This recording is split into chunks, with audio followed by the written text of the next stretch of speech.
자, 오늘 여호수아를 여러분 얼른 좀 펴셔서 보시면 그 1절부터 27절까지가 이제 그 가나안 땅의 남부 지역의 여러 왕들을 그 무찌르는 그런 장면입니다. 그래서 오늘 우리가 다 읽지 않고 뒤에 28절부터는 반복이에요.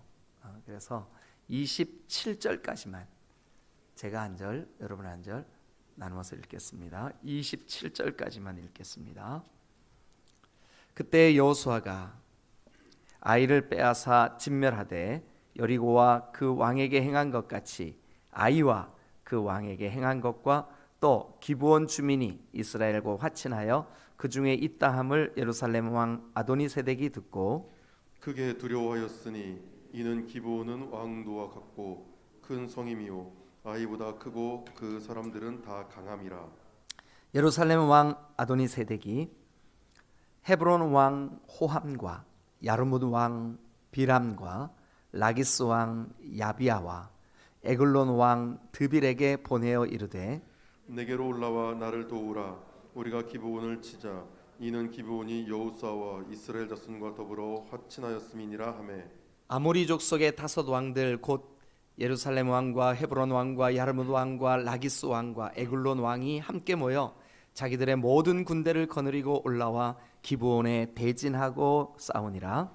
기브온 사람들이 길갈 진영에 사람을 보내어 여호수아에게 전하되 당신의 종들 돕기를 더디게 하지 마시고 속히 우리에게 올라와 우리를 구하소서.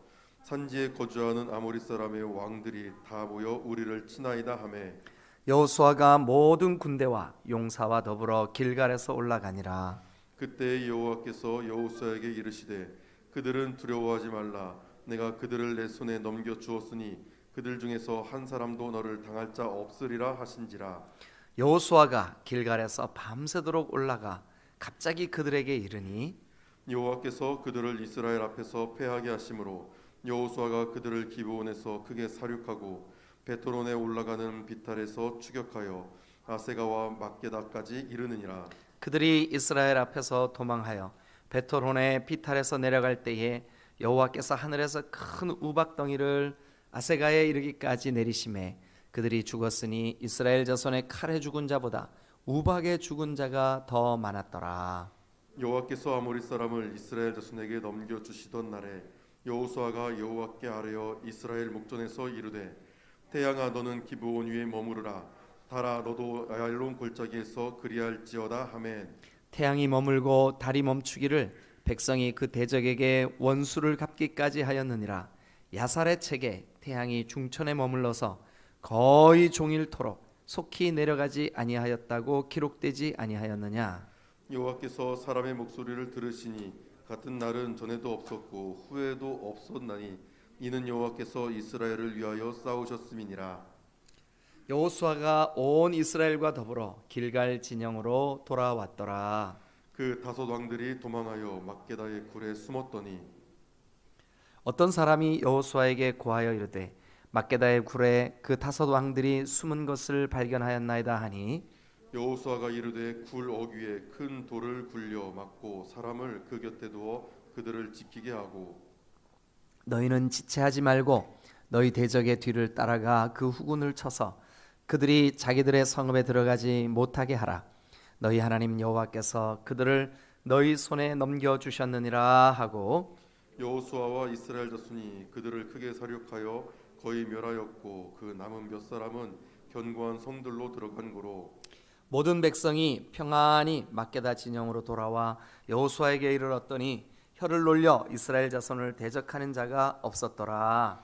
그때 여호수아가 이르되 굴 어귀를 열고 그 굴에서 그 다섯 왕들을 내게로 끌어내라 하매 그들이 그대로 하여 그 다섯 왕들 곧 예루살렘 왕과 헤브론 왕과 야르무드 왕과 라기스 왕과 에글론 왕을 굴에서 그에게로 끌어내니라. 그 왕들을 여호수아에게로 끌어내매 여호수아가 이스라엘 모든 사람을 부르고 자기와 함께 갔던 지휘관들에게 이르되 가까이 와서 이 왕들의 목을 발로 밟으라 하매 그들이 가까이 가서 그들의 목을 밟으매 여호수아가 그들에게 이르되 두려워하지 말며 놀라지 말고 강하고 담대하라. 너희가 맞서서 싸우는 모든 대적에게 여호와께서 다 이와 같이 하시리라 하고 그 후에 여호수아가 그 왕들을 쳐 죽여 다섯 나무에 매달고 저녁까지 나무에 달린 채로 두었다가 해질 때에 여호수아가 명령하매 그들이 그 시체를 나무에서 내려 그들이 숨었던 굴 안에 던지고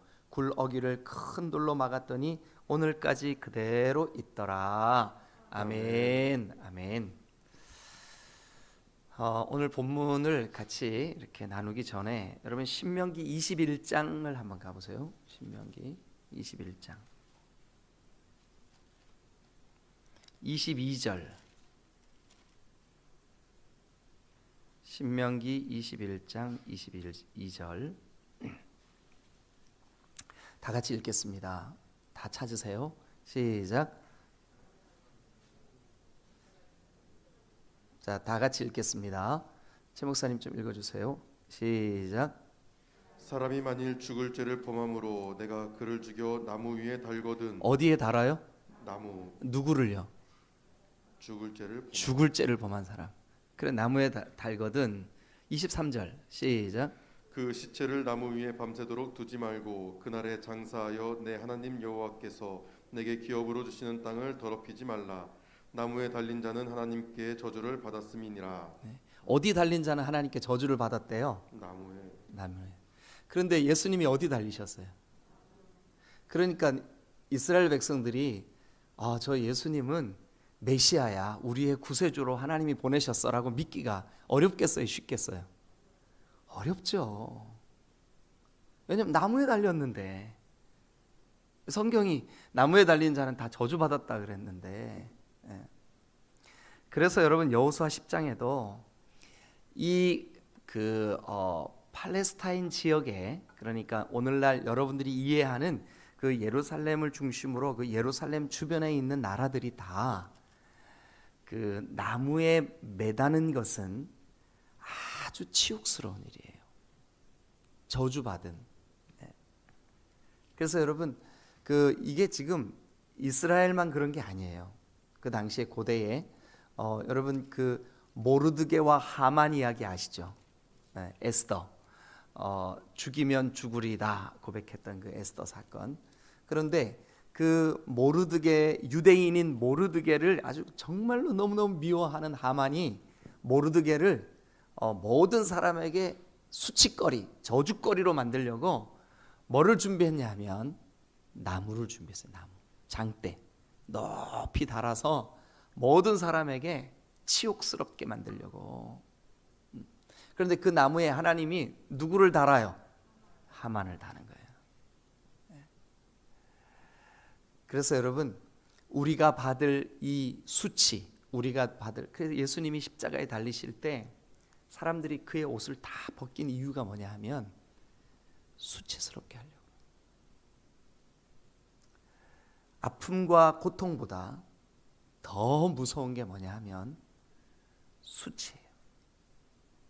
모든 사람들이 지켜보는 가운데 하나님의 거룩하신 아들이 다 벗겨지고 나무에 달려서, 여러분 이 사건에 대해 이 일에 대해 우리가 보았던 그 신명기 21장의 말씀이 이미 그 율법으로 나무에 달린 자마다 그 저주를 받은 자라고 우리에게 말씀을 하고 있습니다. 성경 한 곳만 더 찾죠. 어디를 찾으시냐 하면 베드로전서 2장 24절. 베드로전서 2장 24절 찾으셔서 우리 최 목사님이 모두가 들을 수 있게 한번 읽어주시기 바랍니다. 친히 나무에 달려 그 몸으로 우리 죄를 담당하셨으니 이는 우리로 죄에 대하여 죽고 의에 대하여 살게 하려 하심이라. 그가 채찍에 맞음으로 너희는 나음을 얻었나니. 네, 우리의 죄를 담당하셨다. 친히 나무에 달리심으로 우리의 죄를 담당하셨다 할 때 그 죄는요, 우리의 형벌, 우리의 사망, 우리의 이 사탄의 권세 아래 있었던 우리의 모든 모습들. 그런데 결정적으로 우리의 저주라고 할 수가 있어요. 성경에 그 나무에 달린이라고 하는 모든 표현과 묘사를 종합하면 그리스도께서 나무에 달리신 것은 우리의 수치와 저주를 대신 담당하신 거예요.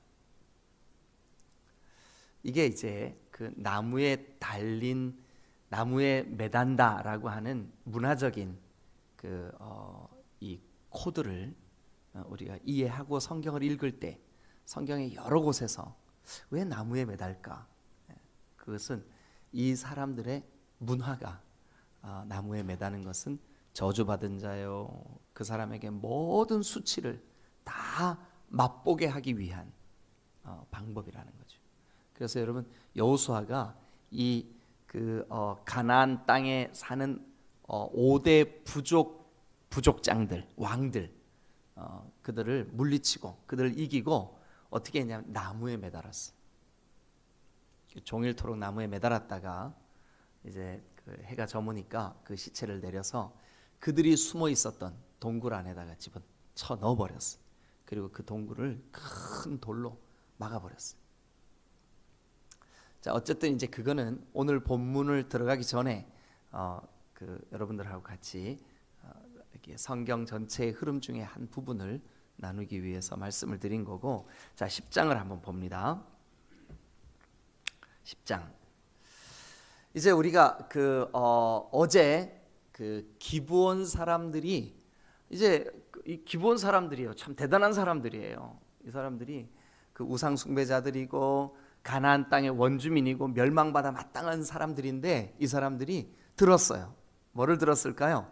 저 모세에게 하나님이 주신 하나님의 명령, 말씀으로 이 가나안 땅을 다 정복하고 가나안 땅에 사는 원주민들을 다 멸절시키라고 하는 그 내용을 들었어요. 그래서 이 기브온 사람들이 이거 우리가 이러다 다 멸족되겠구나, 멸망당하겠구나. 그래서 사람들을 보냈어요. 그런데 아주 작전을 치밀하게 짜서 보냈어요. 어떻게 보냈죠? 낡은 가죽 부대에다가 물을 담고, 또 다 낡아 빠진 신을 신고 낡아 빠진 옷을 입고 곰팡이가 난 떡을 들고 그 여호수아에게 찾아가게 했어요. 그래서 뭐라 그러냐면, 우리는 먼 지역에서 온 사람들인데 우리 부족과 동맹을 좀 맺읍시다. 그래서 여러분, 여호수아가 덜컥 동맹을 맺어주죠. 근데 어제 뭐 하지 않고 동맹을 맺었대요? 네, 여호와께 묻지 않고 기도하지 않고. 그래서 그 일 때문에 아주 큰 실수를 범한 이 여호수아와 이스라엘 백성들이 이제 기브온 사람들과 이 언약 관계, 즉 동맹을 맺었다는 그 말을 이제 누가 듣냐 하면 그 가나안 원주민들이 듣는 거예요. 평소에 자기들의 이웃이었던, 자기들과 함께 섞여 살았던 이 기브온 족속들이 배신했다는 얘기를 듣고 이제 그 다음부터 오늘 10장이 시작이 되는 겁니다. 스토리가. 자, 우리 성경을 같이 한번 볼까요? 그때에 여호수아가 아이를 빼앗아 진멸하되 여리고와 그 왕에게 행한 것 같이 그 아이와 그 왕에게 행한 것과 또 기브온 주민이 이스라엘과 화친하여 그 중에 있다 함을 예루살렘 왕 아도니세덱이 듣고, 그래서 이제 예루살렘 왕 아도니세덱이 사람들을 보내가지고 그 주변에 있는 다른 부족들, 여기 보니까 3절에 아도니세덱이 헤브론, 또 야르뭇, 또 라기스, 뭐 에글론, 이런 그 각 부족의 왕들에게 사람을 보냈어요. 저 기브온이 배신했다. 그래가지고 이제 어떻게 했냐면 4절에 보면 내게로 올라와 나를 도우라. 우리가 기브온을 치자. 우리가 기브온을 치자. 그래서요, 이 그 5 부족의 이 사람들은 전부 다 이스라엘 전체를 놓고 보면 남부 지역, 우리나라로 말하면 전라남도, 경상남도 이 지역에 있는 왕들이에요. 그래서 이 지역의 5 부족 연합군들이 동맹을 맺고 그들이 이제 힘을 모아가지고 어떻게 하려고 하냐 하면 기브온을 치려고 하는 거예요. 실제로 쳐들어왔어요. 그래서 이제 거기 보니까 이제 5절에 아모리족 속의 5 왕들, 곧 예루살렘 왕, 헤브론 왕, 야르무드 왕, 라기스 왕, 에글론 왕이 기브온을 대진하여 싸우니라, 이렇게 돼 있죠, 그죠? 네, 끝에. 자, 그래서 이제 기브온 사람들이 급하게 이스라엘에게, 여호수아에게 사람을 보내가지고 큰일 났습니다. 이 가나안의 5 부족의 연합군들이 우리를 쳐들어왔습니다. 그러니까 이제 빨리 와서 우리를 좀 도와주십시오. 그러면 이제 여기까지 스토리를 놓고 잠깐 이제 고개를 들고 저를 한번 쳐다봐 주세요. 여러분, 만약 여호수아가 기브온의 사신들이 동맹을 맺자고 찾아왔을 때 하나님께 묻고 기도하고 그 동맹을 애초부터 맺지 않고 그들을 다 진멸했다면 오늘 이와 같은 긴박한 상황이 생겼을까요? 안 생겼을까요? 안 생겼겠죠. 그러니까 굳이 잘못을 따지고 처음으로 돌아가자 그러면 이건 누구 잘못이에요? 네, 여호수아 잘못이에요. 그죠? 네. 여러분, 그 기브온에게 5 부족이 연합해서 기브온을 이제 쳐들어왔습니다. 기브온이 사람을 급히 보내 여호수아에게 빨리 와서 우리를 좀 도와주십시오. 그때 여호수아가 하나님, 제 실수로 이 지경까지 왔지만 하나님 저를 좀 도와주십시오. 자, 그 순간 하나님이 여호수아에게 말씀을 해주세요. 그 말씀을 우리 같이 한번 읽어보죠. 어디를 가시냐 하면 8절입니다. 8절. 다 같이 읽겠습니다. 여러분 성경 밑줄 그으면서 읽어도 좋겠어요. 자, 다 같이 시작. 그때 여호와께서 여호수아에게 이르시되 그들을 두려워하지 말라. 잠깐만요. 누가 누구에게 말씀하셔요? 여호와께서. 여호와께서 누구에게? 여호수아에게. 여호수아에게. 그럼 여호수아의 상황은 지금 어떤 상황인데요? 전쟁 치르러 가는 상황이에요. 왜요? 기브온을 도우려고. 기브온을 왜 도와야 되는데요? 기도도 안 해보고 동맹을 맺어버렸어. 예? 여러분, 그러니까 지금 하나님 입장에서 볼 때는 여호수아가 실수한 것 때문에 도와야 되시는 그런 상황이 된 거예요. 그런데 여러분, 이스라엘 백성들이 지난 40년 동안 광야를 지나오면서 여러분, 하나님이 이스라엘 백성들을 도와야 될 이유가 사실은 없었어요. 처음에 애굽에서 그들을 데리고 나올 때 정말 그 이스라엘 백성들이 열 재앙을 만나고 홍해 바다를 가르고 가슴이 뜨겁고 우리가 하나님만 사랑하겠습니다 그래 놓고 걸핏하면 어떻게 했어요? 원망하고 불평하고 먼저 하나님과의 그 언약, 동맹, 맹세 그것을 깨뜨린 쪽은 누구냐 하면 이스라엘 백성들이었어요. 그런데 하나님은 약속했기 때문에 출애굽할 때 내가 가나안 땅을 줄게, 너희들이 머물 곳이 광야가 아니라 가나안 땅까지 데리고 갈게 약속하셨어. 그럼 여러분 지금 여기도 보세요. 하나님께서 여호수아의 실수인데 하나님은 지금 여호수아를 돕고 계셔요. 여호수아 입장에서도 마찬가지예요. 기브온은 진멸해야 될 대상이지 도와줄 대상이 아닌데 지금 기브온이 도와주세요 하니까 가야 돼. 왜 가야 돼요? 언약 때문에 그래요. 맹세 때문에, 약속 때문에. 여러분, 기브온 족속에게 여호수아가 약속 때문에 가서 싸워주는 것처럼 여호수아에게도 자기의 실수인데도 불구하고 하나님이 오셔서 도와주시는 이유가 뭐 때문이냐 하면 약속 때문이에요. 여러분, 우리가 가지고 있는 이 성경이 온통 이게 다 뭐냐 하면 구약, 그 약 할 때 약, 이게 테스트먼트라고 합니다. 아람어로 테스트먼툼이라고 발음해요. 근데 이게 무슨 뜻이냐 하면 약속이라는 뜻이에요. 언약. 그래서 구약은 옛 언약, 신약은요 새로운 언약.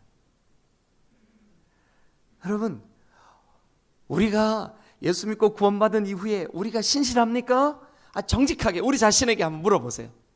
우리가 약속의 말씀을 꼭 붙잡고 그 약속한 대로 삽니까? 아니에요. 아니에요. 우리는 약속에 너무 불성실해.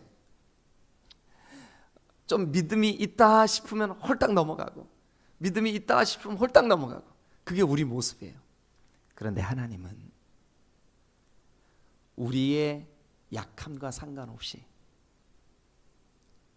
여호수아가 기도도 해보지 않고 덜컥 기브온에게 기브온을 받아들이고, 하나님은 뭐라 그러냐면 가서 멸족시켜라, 가서 멸족시켜라 이렇게 했는데, 하나님의 약속, 그러니까 하나님의 그 명령을 어떤 면에서 볼 때 여호수아가 그 신실하게 이행치 못한 거예요. 그런데 여호수아에게 대하여 하나님이 신실하세요. 왜? 뭐 때문에 그러냐면 약속 때문에. 또 여호수아도 기브온 족속에게 대해서 그래요. 이 사람들 어차피 멸족시킬 사람들이에요. 그런데 기브온 족속과 약속했기 때문에, 맹세했기 때문에 그들을 가서 도와야 되는 거예요. 자, 그런 마음 가지고 8절 한번 다시 한번 읽어보죠. 8절 시작. 그때 여호와께서 여호수아에게 이르시되 그들을 두려워하지 말라. 내가 그들을 내 손에 넘겨주었으니 그들 중에서 한 사람도 너를 당할 자 없으리라 하신지라. 자, 내가 누구예요? 하나님이 그들이 누구죠? 5 부족 연합군들, 그들을 네 손에 넘겨. 네가 누구예요? 여호수아야, 네 손에 넘겼어. 그러니까 종합하면 하나님이 대적자들을 여호수아의 손에 넘겨주었으니 너는 두려워하지 마라. 그러니까 이거는 여호수아가 잘 결정하고 행동을 잘하고 그가 신실하고 여호수아가 뭐 하나님의 사람이고 그래서 그런 거예요. 그래서 하나님이 두려워하지 마라 그러고 그를 도와주는 거예요? 아니면 하나님의 일방적인 신실하신 약속 때문에 그런 거예요? 도대체 뭐 때문에 그런 거예요? 답을 다 얘기해 버렸네. 뭐 때문에 그런 거예요? 하나님의 신실하심 때문에. 그럼 오늘도 여러분들을 향해서 하나님이 여러분들을 사랑하고 말씀으로 여러분들을 권면하고 여러분들을 오늘도 붙잡아 주시고 이끌어 주시고 여러분들을 영원히 하나님의 자녀로서 그 기업물을 짜러 인도에 가고 계시는 이유가, 근거가 뭐 때문이에요? 우리의 신실함 때문이에요? 하나님의 신실함 때문이에요? 만약에 우리의 신실함 때문이라면 하나님은 수시로 우리를 놔버려도 돼. 왜냐하면 우리가 신실치 못하니까. 그러나 너무 감사하게도 하나님 오늘도 우리가 실패하고 넘어지고 연약함에도 불구하고 우리의 손을 놓지 않으시는 근거가 뭐 때문이냐? 하나님의 신실하심 때문이에요. 하나님의 신실하심 때문에. 여러분, 우리는 뭐를 근거로 신앙생활 해야 되냐 하면 하나님의 신실하심을 근거로 신앙생활 해야 됩니다. 여러분, 하나님 오늘도 우리에게 신실하십니다. 우리는 좌충우돌, 어제는 여호수아처럼 묻지도 않고 내가 그냥 내 생각으로 이게 맞겠지, 그런데 틀렸었어요. 그런 기준으로 여러분 우리가 하나님을 바라본다 그러면 우리의 공로는 지푸라기 같아요. 그러나 하나님의 신실하심이 근거가 되어 오늘 하나님이 우리와 함께 하시는 줄로 믿습니다. 신실하신 하나님. 자, 이제 그 다음 사건으로 한번 넘어가 보죠. 그래서 여호수아가 급히 군사들을 이끌고 저 길갈에 있다가 예루살렘 쪽으로 급하게 올라왔어요. 급하게 올라와서 보니까 이 세상에 그 이스라엘 땅 남부 지역에 있는 5개 연합 부족군들이 기브온을 치려고요. 막 전쟁을 일으켜고 오고 있는 거예요. 그래서 이제 여호수아가 급하게 가가지고 기브온을 돕습니다. 이제 드디어 전쟁이 시작됐어요. 전쟁을 막 하는데 그 전세가 이스라엘 쪽으로 기울었어요. 그러니까 이기고 있었다고요. 여기를 완전히 정복하고 초토화시키면 이스라엘을, 그러니까 제가 이스라엘이라고 하는 것은 지역적인 이스라엘이에요. 이스라엘 땅을 정복하기, 그러니까 가나안이죠. 가나안을 정복하기에 아주 유리한 고지를 점령할 수가 있어. 그래서 막 이제 이 연합군들을, 가나안 원주민들을 막 정복해 나가고 있었어요. 그런데 그 정복해 나가고 있는 이스라엘 군사들, 여호수아의 군사들을 돕기 위해서 하나님께서 어떻게 하시냐 하면, 자 11절 읽어주세요. 그들이 이스라엘 앞에서 도망하여 베토론의 비탈에서 내려갈 때에 여호와께서 하늘에서 큰 우박 덩어리를 아세가에 이르기까지 내리심에 그들이 죽었으니 이스라엘 자손의 칼에 죽은 자보다 우박에 죽은 자가 더 많았더라. 아멘. 이거를 이렇게 영화나 어떤 그런 걸로 보면 훨씬 실감 날 텐데, 그죠? 그냥 우리가 읽으니까 별로 실감이 안 나죠. 여기 그들이 이스라엘 앞에서 도망하여 베토론의 비탈에서 내려갈 때에 여호와께서 하늘에서 큰 우박을 내려, 이렇게 하면 별로 재미가 없어요, 그죠? 여러분 한번 상상해 보세요. 이스라엘이 막 군사들이 그 가나안 5 왕들을 막 이기고 있어요. 그래가지고 막 그들을 쫓아서 막 내려가는데, 그들이 예루살렘과 기브온 그 사이에 있는 골짜기, 그게 이제 아얄론 골짜기예요. 그 골짜기 비탈길로 막 도망을 쳐 내려가는데, 그들이 막 도망쳐 내려가는 앞에 하늘에서요 막 이 어마어마한 우박 덩어리가 막 떨어져 가지고, 여러분 막 이 탁구공만한 우박이 하늘에서 막 떨어진다고 생각해 보세요. 탁 맞으니까 으악 하고 막 이게 좀 여러분들이 한번 해보시지. 그래가지고 이 이스라엘 군사들이, 이스라엘 백성들이 보는 앞에서 그들이 막 우박에 맞아 죽는데, 이스라엘 진영 쪽에는 우박이 내렸을까요? 안 내렸을까요? 안 내렸어요. 그뿐만이 아니에요. 그 다음 구절로 한번 가볼까요?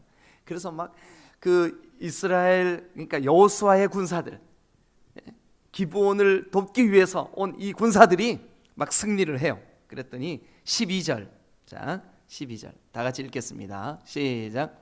여호와께서 아모리 사람을 이스라엘 자손에게 넘겨주시던 날에 여호수아가 여호와께 아뢰어 이스라엘 목전에서 이르시되 태양아 너는 기브온 위에 머무르라 달아 너도 아얄론 골짜기에서 그리할지어다 하매, 여호수아가 막 다급했죠. 막 이제 지금 승리하고 있는데 막 점점점 태양은 점점 서쪽으로 기울고, 그런데요 이게 다급할 수밖에 없는 이유가 있어요. 왜 그러냐 하면 이 지역이 카르스트 지형이에요. 카르스트 지형이 뭔지 아세요? 그러니까 동굴이 많은 지형이에요. 동굴, 구리. 그래서 실제로 여러분 다윗이 수백 명의 이렇게 뭐라 그러죠? 불량한 사람들, 또 빚진 사람들, 마음 상한 사람들, 그런 사람들과 함께 이 동굴에서 살았어요. 사울의 손을 피해가지고. 그래서 이 동굴에, 우리 혹시 여러분 가운데 이스라엘 다녀오신 분들 계실지 모르겠는데, 여기 이 동굴 지역을 벳구브린 그래요. 벳구브린. 이게 이거는 베이트라고 하는 히브리 말인데 집이라는 뜻이에요. 집. 그래서 비둘기의 집, 비둘기 떼들이 거기 어마어마하게 살아요. 비둘기 똥들 많고. 저도 이 지역을 가봤는데요, 굴 중에 한 곳을 관광지로 오픈해 놨더라고요. 근데 들어가는 입구는 진짜 작아요. 근데 딱 들어가면 여러분들이 앉아 있는 우리 이 공간보다 훨씬 넓은 그 공간이 확 이렇게 눈앞에 펼쳐져요. 그래서 수십 명, 수백 명이 들어가 숨어도 잘 못 찾아내. 그런 굴 지역이 되게 많아요. 그러니까 여호수아는 그 지리적으로 그 지역을 사차치 잘 몰라요. 왜냐하면 저 애굽에 살다가 지금 여기 왔으니까. 그러나 거기 원래 살던 이 원주민들은 뭐 적군들이 쳐들어오면 이 굴에 도망갔다가 저 굴에 도망갔다가 찾아내기 힘든 거예요. 그래서 여호수아가 이 사람들 빨리 진멸해야 완전한 승리를 거두는데, 만약에 몇 사람이라도 살려두면 이 사람들이 어딘가에 숨어 있다가 또 우리를 아프게 하고 또 우리의 대적이 되고 두고두고 우리의 가신 노릇을 할 텐데, 이 생각으로 급하게 하늘을 향하여 소리를 지르는 겁니다. 태양아, 태양아, 기브온 위에 머물러라. 아얄론 골짜기에 타라. 너도 잠깐 멈출지어다. 아니 태양을 향해 소리 짓는다고 태양이 멈추겠냐고요, 상식적으로. 그런데 여러분, 태양이 멈췄습니다. 이걸 갖다가 기적이라 그러는 거예요. 기적은 자연스러운 순리가 잠시 깨어지는 현상이에요. 멈추는 현상이에요. 여러분, 이 온 우주의 순리를, 자연 만물을 누가 만드셨어요? 하나님이. 그러니까 하나님이시라면, 자연 만물을 만드신 그 창조주시라면 잠깐 멈추게 하는 것은 얼마든지 하실 수 있는 거예요. 왜냐하면 하나님이시니까. 그런데 지금 여호수아가 믿는 것은 뭐예요? 그 신실하신 하나님을 믿는 거예요. 그러니까 하나님을 믿는 그 믿음으로 명령하는 거죠. 태양아 머물라, 달아 너도 잠시 머물라. 여러분, 저는 이 말씀 그대로 되어진 줄로 믿습니다. 이게 뭐 과학으로 이걸 찾아낸 사람들이 있다 그러더라고요. 나사에서 제가 어떤 책에서 본 것 같은데, 어떤 과학자들이 진짜 이걸 찾아냈대요. 근데 못 찾아냈어도 나는 이대로 된 줄로 믿습니다. 왜냐하면 하나님은 온 천지를 만드시, 만약에 우리가 보고 있는 이 성경에서 이 초자연적인 기적을 빼면 이 성경에 남는 건 아무것도 없을 거예요. 아니 어떻게 하나님이 사람의 몸을 입고 이 땅에 오십니까? 아니 어떻게 바다가요 한순간 갈라져서 마른 땅처럼 그 사이를 지나오게 하냐고요. 어떻게 이 바위 덩어리에서 물이 펑펑 쏟아질 수 있냐고요. 어떻게 200만 명의 사람들이 아침마다 하늘에서 내려온 만나를 주워서 먹고 그것도 40년 동안이나 먹고 살 수 있냐고요. 농사도 짓지 않고. 이게 말이 되냐고요. 그러나 천지를 말씀으로 창조하신 하나님이 이 초자연의 운행자시기 때문에 그 초자연을 거스르는 일들 또한 얼마든지 하실 수 있는데, 이것을 우리는 뭐라 그러냐 하면 기적이라 그런다고요. 기적. 오늘도 믿는 자에게 기적은 일어나는 줄로 믿습니다. 왜일까요? 그 믿음이 하나님을 향한 믿음이니까. 믿으시면 아멘. 여러분, 오늘 이 사건 속에 이게 간단한 사건들이 아니에요. 여호수아 10장에서는 하나님의 신실하심, 초자연을 거스릴 수 있는 충분한 능력이 있는 하나님을 믿는 믿음을 가진 사람들에게 하나님은 오늘도 기적으로 함께 하시는 거룩하신 하나님이심을 믿으시기를 축원합니다.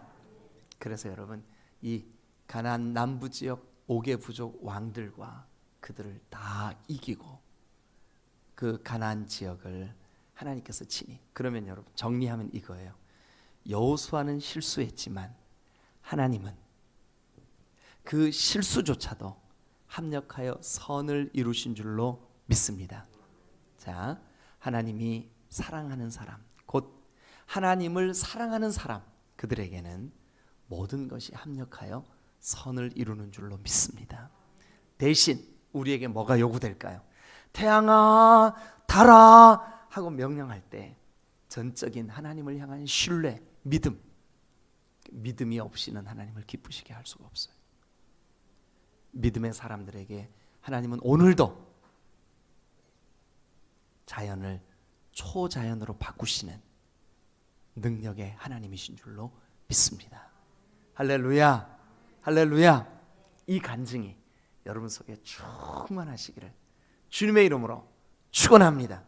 네, 근래에 우리 시간이 좀 많이 갔는데 죄송합니다. 근래에 우리 성경 암송 팀들이 암송을 하고 있어요.